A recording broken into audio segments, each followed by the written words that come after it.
আল্লাহ বলেছেন ইন্না কাইদা শাইতানি কানা দাঈফা। আল্লাহ বলেছেন শয়তান ডিসিপশন ইজ ভেরি উইক। মুমিনের জন্য, মুত্তাকিদের জন্য শয়তানের ধোঁকাটা একেবারে দুর্বল। মানে ডিসিপশন মানে শয়তানের অপকৌশল, এই কৌশলটা একেবারে দুর্বল, হাজার চেষ্টা করেও আটকাতে পারবে না। যেমন আজকে প্রমাণ, আপনারা দোকানের পাশে যখন আসতেছি, দোকানের পাশে দিয়ে লোকের জন্য আসতেই পারতেছি না, কিন্তু মাহফিলে এসে দেখি এখনো ফাঁকা। ঠিক জান্নাতীদের সংখ্যাও হবে অল্প।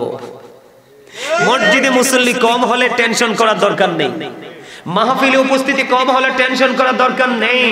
কারণ ওই জান্নাতে যেটা চিরস্থায়ী, যেটাকে ইংলিশে বলা হয় প্যারাডাইস, ওই যে জান্নাত আল্লাহ বাগান বানিয়ে রেখেছে, ওই বাগানে যারা যাবে থাকবে তাদের সংখ্যাটাও একেবারেই কম হবে। তাহলে আমরা যারা এসেছি আমাদের কি আসলে সৌভাগ্য না? যখন মানুষের পায়ের শব্দ পায় দেখবেন এমন ভাবে মুখটা লাগায় বাড়িতে নিয়ে চেয়ার পর আসেন বাচ্চারা খাওয়া লাগে, ঠিক না ভাই? ঠিক। তা আমাদের মধ্যেও কিছু হামুইক্য মুখ মার্কা আছে, এটার কপাল পড়ে গেছে। কারণ যারা জিকির করে তারা জিন্দা, যারা জিকির করে না তারা মুর্দা। যে জিকির করে তিনি জাকের, যিনি জিকির করে না তিনি গাফেল। কথা কন না কেন? আপনি জিকির ছাড়া মানুষ, কি ছাড়া মানুষ?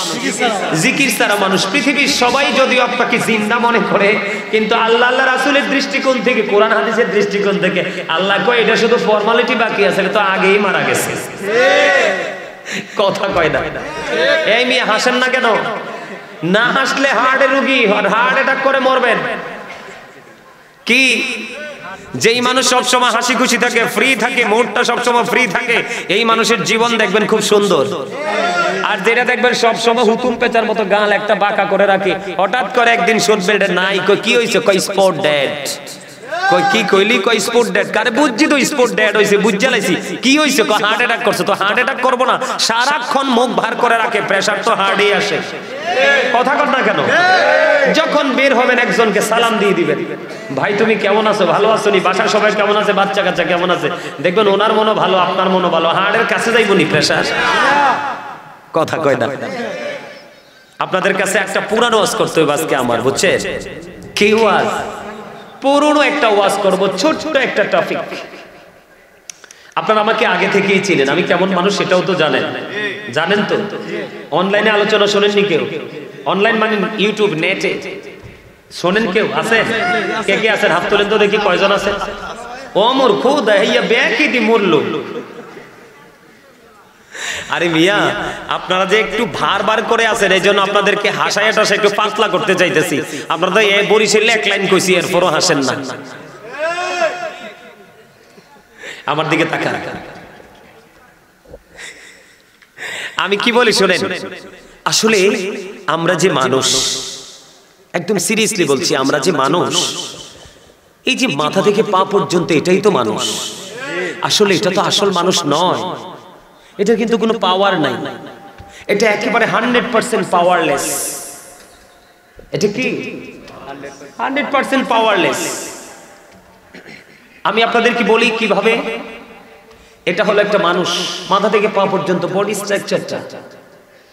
এই মানুষ, এটা বাংলা ভাষায় আমরা বলি। আল্লাহর কোরআনের ভাষায় আল্লাহ কখনো বলেছেন ইয়া আইয়ুহান নাস, আবার কখনো বলেছেন ইয়া আইয়ুহাল ইনসান। আর ইংলিশে যদি বলি, কখনো বলা হয় ম্যান, আবার কখনো বলা হয় পারসন। এটা হলো মাথা থেকে পা পর্যন্ত বডিটা। এই মানুষটাকে যে মানুষটা পরিচালিত করছে, এই মানুষটা আপনার আমার মাঝে, ভিতরে। কোথায়? ভিতরে। এটা কিভাবে আমার এই দেহে আসলো সেটাও আপনার আমার কাছে চির অজানা। আবার কোন দিন যে আপনার আমার কাছ থেকে চলে যাবে সেটাও আপনার আমার কাছে চির অজানা। কে এই মানুষ? কি তার পাওয়ার? কি তার পরিচয়? তিনি কোথায় ছিলেন? আবার কেনই বা আপনার আমার মাঝে আছেন? আবার কেনই বা আপনাকে আমাকে না জানিয়ে আপনার আমার মনের অজান্তে চলে যাবে? আসলে এই কারণটা কি? সম্মানিত উপস্থিতি, আমি আপনাদেরকে একটা কন্ডিশন দিব। সেই কন্ডিশনটা হলো স্টপ ইউর মাউথ এভরিবডি। সকল জবানকে বন্ধ রাখতে হবে। সেকেন্ড যে কন্ডিশনটা হলো you listening my lecture very attentively. আমার কথা সবাইকে মন দিয়ে শুনতে হবে। থার্ড যে কন্ডিশন, যদি ভালো না লাগে আমি বলবো সসম্মান I say go to your seat, out of sight. আপনার ভালো না লাগলে আপনার ব্যক্তিগত মেন্টালিটি, এই যে আমরা যে নামাজ পড়ি না, আমরা ইমাম সাহেবরা খতিব সাহেবরা বারবার ডাকি নামাজ পড়তে আসে, কেউ যে নামাজ পড়ে না আমরা কি তাদেরকে কিছু বলি? বকা দেওয়ার আর ইখতিয়ার নাই, বলার দায়িত্ব বলবো। কিন্তু সময় যখন আসবে সেদিন যে কি হবে এটা আপনি আমি জানি না, বিধায় আজকে আমরা উদাসীনতার মধ্যে আছি। আমার কথাটা কি আপনাদের কাছে ভালো লাগছে? মন একবারে নীরব থাকবেন, কথাগুলো মন দিয়ে শুনবেন। ভালো না লাগবে সোজা ওই যে দরজাটা দারুণ একটা জায়গা দিয়ে রাখছে, একবারে বের হয়ে ইজি ভাবে চলে যাওয়া যাবে, ঠিক না? কিন্তু চলে যাওয়াটা ক্রেডিট নয়, এখানে থাকাটাই হলো ক্রেডিট। নামাজ ছেড়ে দেওয়াটা কখনোই ক্রেডিট হতে পারে না, নামাজ পড়াটা হলো ক্রেডিট। সমাজ থেকে বিচ্ছিন্ন হওয়াটা কখনোই ক্রেডিট নয়, সমাজের সাথে ইনভলভ হওয়া হলো ক্রেডিট। পিতা মাতার কলিজায় আগুন দেওয়া ক্রেডিট নয়, পিতা মাতার কলিজা ঠান্ডা রাখা হলো ক্রেডিট। একটু বুঝে নিতে হবে। এই জন্য শুরুতে আপনাদেরকে ছোট্ট একটা লাইন বলেছি, সেটা হলো কি, বিবেক আল্লাহ সবাইকে দেয় না। এই মিয়া এই মাহফিল আজকে আসবে, এই মাহফিল হচ্ছে বিবেকবান মানুষের জন্য, সেন্স এবিলিটি সম্পন্ন পার্সন যারা, তাদের জন্য। বোকা মানুষের জন্য আজকে এখানে কিছু নেই। আপনারা হয়তো জানেন না ভিতরের যে মানুষটা কোনটা, এটাকে আল্লাহর কোরআনের ভাষায় বলা হয় রূহ, আরবি ভাষায় রূহ বলা হয়, ইংলিশে এটাকে বলা হয় সোল, বাংলা ভাষায় এটাকে বলা হয় আত্মা।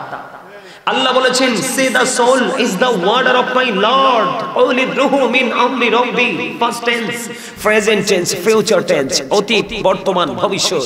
একদিন কিন্তু রূহটা আপনার আমার মাঝে ছিল না, সেদিন আপনি আমিও ছিলাম না। কোথায় ছিল আপনার আমার বডি? বাবা এবং মায়ের মাঝে।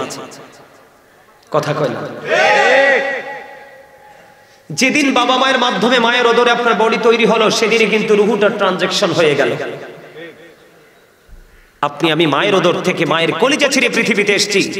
আপনি আসার পরে 7 দিনের দিন কি করলো? মাথার চুলগুলো কাটলো, নাম রাখলো, আকিকা দিল, সেই নামে আজও পর্যন্ত আছি।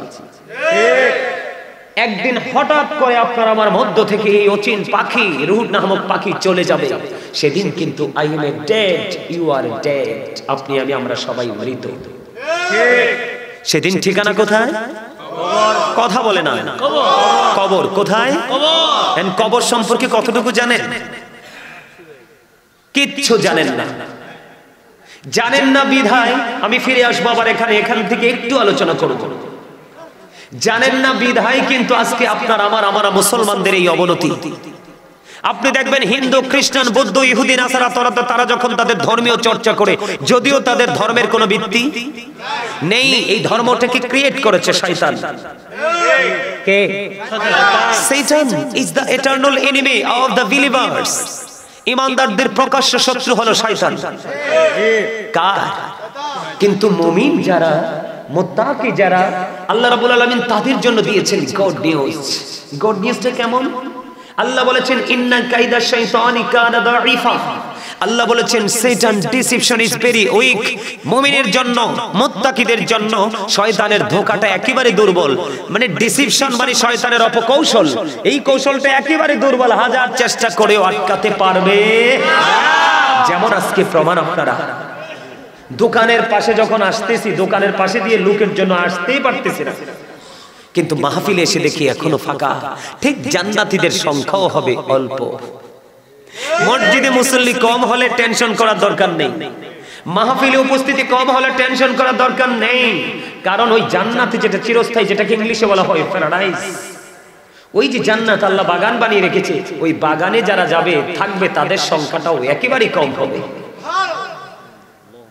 তাহলে আমরা যারা এসেছি আমাদের কি আসলে সৌভাগ্য না? খুশনসিব না? এবার আসেন যেটা বলতে চেয়েছি, শয়তান তাহলে আমাদের প্রকাশ্য শত্রু, কিন্তু শত্রু হলেও সে কিন্তু যারা আল্লাহ রাসূলের পাগল মুমিন যারা, তাদেরকে আটকাতে পারে না। বলছে কে? এবার আসেন, এই শয়তানি কিন্তু ইহুদি ধর্মটা তারা তৈরি করেছে বিভিন্ন ভাবে, তাদেরকে এক একজনকে এক একটা রং রাস্তার দিকে ধাবিত করে দিয়েছেন। যারা শয়তানের অনুসরণ অনুকরণ করে, আল্লাহ রাব্বুল আলামিন তাদের সম্পর্কে কি বলতেছেন? আল্লাহর কোরআনের মধ্যে এসেছে, আল্লাহ বলেছেন, ইন্নাল কাফিরিনা কানু লাকুম আদুওয়াম মুবিনা। আল্লাহ বলতেছেন, the heretics are the eternal enemy of the believers. ঈমানদারদের প্রকাশ্য শত্রু হলো বেঈমান কাফেরেরা। এখন আপনারা দেখেন, বেঈমান কাফেরদের কোনো ভিত্তি নেই, কি নেই? আল্লাহ কিন্তু বলেছেন, উইদ্দাত লিল কাফিরিন। ওই এটা কি খিদা লাগছে রে সন্ধ্যা সময়?